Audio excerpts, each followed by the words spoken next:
প্রথমেই বলবো বাচ্চু ভাই একদল অসাধারণ লোক ছিল। ওনার কাজকর্মে যেমন অসাধারণ, চলাফেরাও অসাধারণ। আমার নিজেতে একটা ঘটনা মনে পড়ে আজকে। বাবুল চৌধুরী নামে একজন পরিচালক ছিল, আর সেই এক এক নম্বর ফুটেনে প্লেস ছিল। ওখানে আমার বাবুল চৌধুরী একটা পাঠ দিল। ভিতরে যাওয়ার লগে লগে আমার বাচ্চা ভাই দেখে করলো, আর বাবুল চৌধুরী এই বড়টারে কই থেকে নিয়ে এলি, আবার পারবো নাকি অভিনয় করতে। আমি তো ভাই ঘাবড়া হাত পাত কাঁপা আরম্ভ হলো।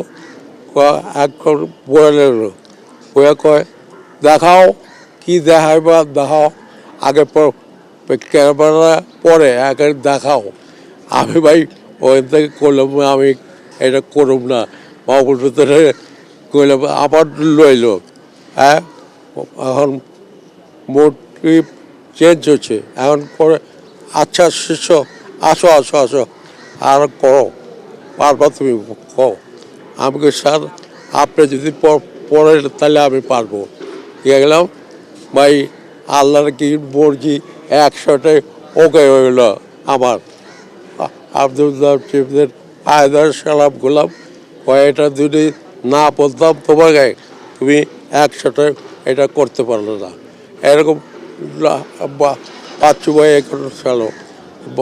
আবার ধানবাটি আমার বাসা আর বাচ্চু ভাইয়ের বাসা খুব কাছাকাছি।